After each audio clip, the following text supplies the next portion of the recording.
सभी हरिभक्तों का हमारी चैनल श्री हरिरस में स्वागत है। ऐसे ही बेहतरीन भक्ति जानकारी के वीडियो के लिए श्री हरिरस को इंस्टाग्राम पर फॉलो या यूट्यूब पर सब्सक्राइब करें। ભક્તો જય શ્રી સ્વામિનારાયણ। આજે આપણે શ્રાદ્ધ વિશે થોડી વાત કરશું। ભક્તો આજના આ વાતનો શીર્ષક આપણે આપ્યો છે શ્રદ્ધાથી અપાય એ શ્રાદ્ધ। એટલે એનો એવો થયો મહત્વ કે શ્રાદ્ધ માટે શ્રદ્ધા એ મહત્વનું મૂળભૂત પરિબળ છે। એટલે શ્રદ્ધા તો હોવી જ જોઈએ। ભક્તો આપણા ઉપર આપણા માતા પિતાના અનેક ઉપકારો છે।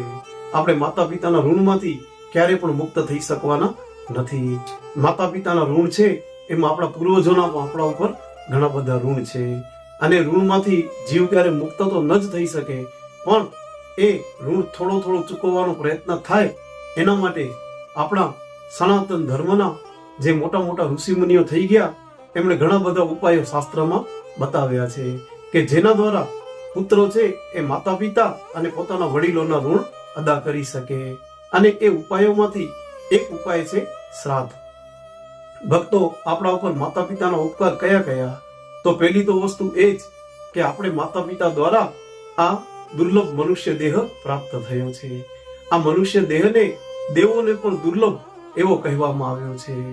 આ શરીર નાશવંત છે, પણ એ નાશવંત શરીર વડે અવિનાશી એવા પૂર્ણ પુરુષોત્તમ ભગવાન એની અને ભગવાનના ધામની પ્રાપ્તિ થઈ શકે છે। એટલે આ મનુષ્ય જન્મ મળ્યો એ એક મોટામાં મોટો માતા પિતાનો ઉપકાર છે। ભક્તો શાસ્ત્રમાં આવે કે 24 લાખ યોનિઓ છે અને એ બધા યોનિઓમાંથી ફરતો ફરતો જીવ જ્યારે મનુષ્ય દેહમાં આવે ને ત્યારે જે પોતાના મોક્ષ સંબંધી કાર્ય કરી શકે છે।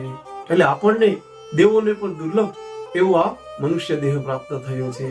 એટલે આ માતા પિતાના ઋણની વાત આવી એટલે શ્રદ્ધાથી કરાય એ શ્રાદ્ધ। ભક્તો એ શ્રાદ્ધ વિશે ઘણા એવી દલીલો કરે, એવી શંકા કુશંકા કરે કે શ્રાદ્ધ શા માટે, શ્રાદ્ધ કરવાની શું જરૂર છે? આપણા જે પૂર્વજો જે આ દેહ મૂકી અને ગયા એ ક્યાં ગયા હશે? એનો કોઈ સરનામો નથી, તો આપણે જે શ્રાદ્ધ કર્મ કરીએ એ એને શું મળતો હશે? કઈ રીતે મળે? એમાં એવી પણ દલીલ કરે કે આપણે દાખલા તરીકે કોઈ ભાઈને પત્ર લખવો હોય તો આપણે એ પત્રના સરનામામાં લખીએ કે રમેશભાઈ અને દિલ્હી, તો શું એ રમેશભાઈ સુધી પત્ર પહોંચી જાય? ન પહોંચે। એના માટે એનો પૂરેપૂરો સરનામો જોઈએ। એટલે ઘણા એવી દલીલ કરે કે આ શ્રાદ્ધ શા માટે, એ શ્રાદ્ધ કોણ પહોંચાડતો હશે, એ કઈ રીતે પહોંચતો હશે? ભક્તો આવી શંકા કુશંકા થાય ત્યારે શિક્ષાપત્રી વિવેચનમાં સતાનંદ સ્વામીએ બહુ સરસ નિરાકરણ આપ્યું છે। પહેલી વસ્તુ તો સતાનંદ સ્વામી એ કીધું કે શ્રદ્ધાથી અર્પણ થાય એ શ્રાદ્ધ, શ્રદ્ધાથી જે વસ્તુનો ત્યાગ થાય એ શ્રાદ્ધ। એટલે શ્રદ્ધા પહેલે હોવી જરૂરી છે।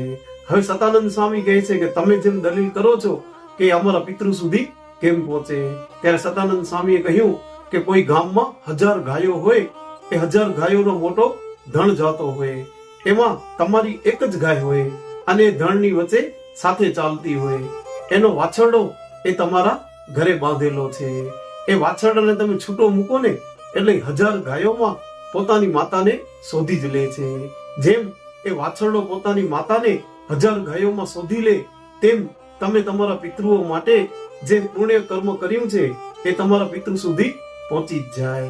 એટલે એમાં કોઈ શંકાને સ્થાન નથી કે પિતૃઓ સુધી મળશે કે નહીં મળે। એટલે ભક્તો શ્રદ્ધાથી કરાય એ જ શ્રાદ્ધ। ભક્તો શ્રાદ્ધમાં આપણે એમ કહીએ કે શું શું કરવાનું? તો શ્રાદ્ધમાં જે આપણે જે દિવસે આપણા પિતૃઓએ માતા પિતા હોય અથવા એના વડીલો બીજા કોઈ હોય એમણે જે દિવસે દેહનો ત્યાગ કર્યો હોય અને અક્ષર નિવાસી થયા હોય એ દિવસે એમના નિમિત્તે જે સત્કર્મ પુણ્ય કર્મ થાય એ શ્રાદ્ધ છે। સ્વામિનારાયણ ભગવાને પણ શિક્ષાપત્રી શ્લોક 138માં આજ્ઞા કરી છે કે અમારા આશ્રિત ગૃહસ્થ સત્સંગી તેમણે પિતૃ સંબંધી જે શ્રાદ્ધાદિક કર્મ એ પોતાની શક્તિ પ્રમાણે યથાવિધિ જેમ ઘટે તેમ કરવું। ભક્તો આપણા ઋષિ મુનિની પરંપરા છે એ તો આપણે એના પ્રમાણે વર્તવું જ જોઈએ। અને સાથે સાથે આપણા ઈષ્ટદેવ સ્વામિનારાયણ ભગવાને શિક્ષાપત્રીમાં પણ આજ્ઞા કરી છે, એ આજ્ઞા પ્રમાણે આપણે શ્રાદ્ધનું કર્મ અવશ્ય કરવું જોઈએ। ભક્તો શ્રાદ્ધના દિવસે આપણે પવિત્ર બ્રાહ્મણને નિમંત્રણ આપીને ઘરે ભોજન માટે બોલાવવાનો, સવારના પવિત્ર થઈ અને પવિત્ર ભોજન બનાવવાનું, ઠાકોરજીને થાળ અર્પણ કરવાનું અને બ્રાહ્મણને ભોજન કરાવી યથાશક્તિ પ્રમાણે ભેટ અને દક્ષિણા અર્પણ કરવી અને સાથે સાથે એ થાળનો એક ભાગ કાઢી અને ગાયને જમાડવાની. કાગડા માટે કાગવાસ સ્વરૂપે જે આપણે થાળ કાઢીએ એ પણ એને અર્પણ કરવાનો. બીજું, એ દિવસે આપણે ગાયોને ઘાસચારો આદિ જે કર્મ સત્કર્મ હોય એ પણ કરી શકીએ.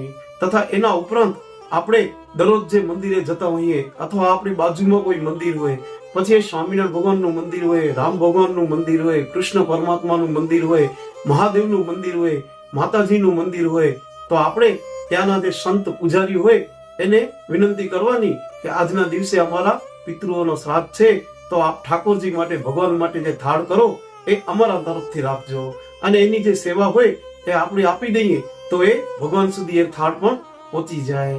એટલે આ રીતે આપણે શ્રાદ્ધની ક્રિયા કરી શકીએ. ભક્તો, બીજી એક વાત એ પણ ખાસ જરૂરી છે કે આપણા માતા પિતા ધામમાં ગયા હોય તો માતાનું શ્રાદ્ધ હોય અથવા પિતાનું શ્રાદ્ધ હોય.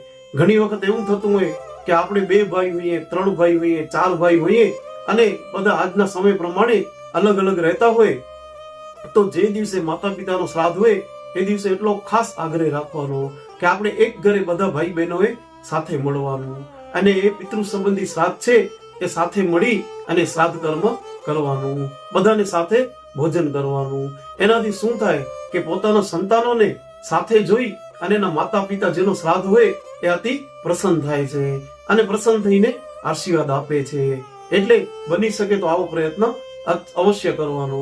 પછી તો અલગ અલગ દેશોમાં શહેરોમાં રહેતા હોઈએ તો એ પ્રમાણે આપણે શ્રાદ્ધનો કર્મ બધી જગ્યાએ અલગ અલગ કરવાનો.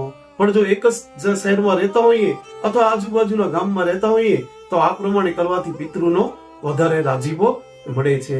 એટલે ભક્તો, આ પ્રમાણે શ્રાદ્ધ કરવાનું. અને મનુસ્મૃતિમાં તો પરાશર ઋષિએ, બૃહસ્પતિ ઋષિએ એ બધા એના વિશે અલગ અલગ પોતાના મંતવ્યો આપ્યા છે.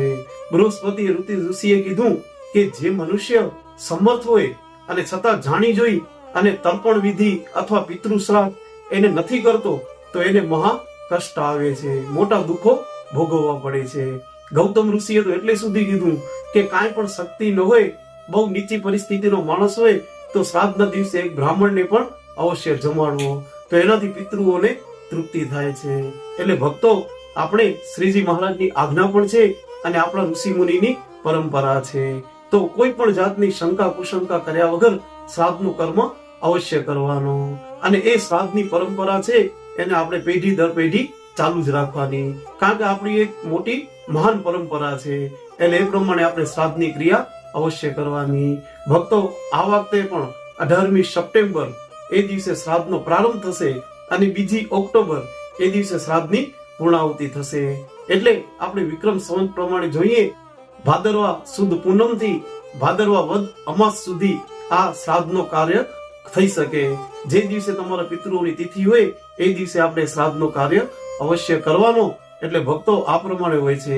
હવે ઘણી વાર એવું બને કે 16 શ્રાદ્ધ કહેવાય, કારણ કે પૂનમ થી અમાસ 16 દિવસ થાય, પણ પંચાંગ પ્રમાણે ઘણી વાર કોઈ વૃદ્ધિ તિથિ હોય અથવા કોઈ તિથિનો ક્ષય હોય તો એ દિવસોમાં વધઘટ થવી સંભાવના છે.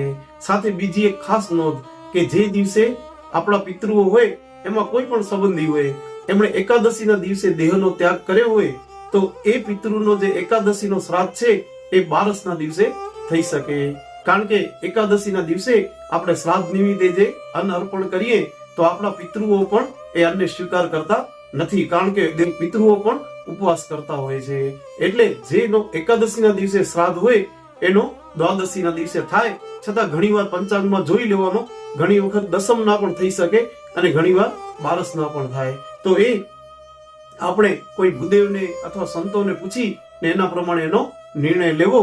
એટલે આ પ્રમાણે શ્રાદ્ધની કાર્યક્રમ થઈ શકે. ભક્તો, ઘણીવાર એવું થતું હોય કે આપણા કોઈ પિતૃઓ હોય ને આપણે એની તિથિ ખબર ન હોય કે કયા દિવસે ધામમાં ગયા છે, તો એવું કહેવાય છે કે અમાસના દિવસે સર્વ પિતૃ નિમિત્તે શ્રાદ્ધ થઈ શકે. એટલે આપણા કોઈની તિથિ યાદ હોય ન હોય તો અમાસના દિવસે તમે શ્રાદ્ધ કરો તો એ આપણા પિતૃઓ સુધી પહોંચી જાય છે. એટલે ભક્તો, મહારાજની આજ્ઞા અને આપણી પરંપરા પ્રમાણે આપણે સૌએ શ્રાદ્ધ અવશ્ય કરવા, તો એનું ખાસ અનુસંધાન રાખી અને ભગવાન અને આ સંતો અને આપણા પિતૃઓનો રાજીપો મેળવો. જય શ્રી સ્વામિનારાયણ. જય શ્રી કૃષ્ણ.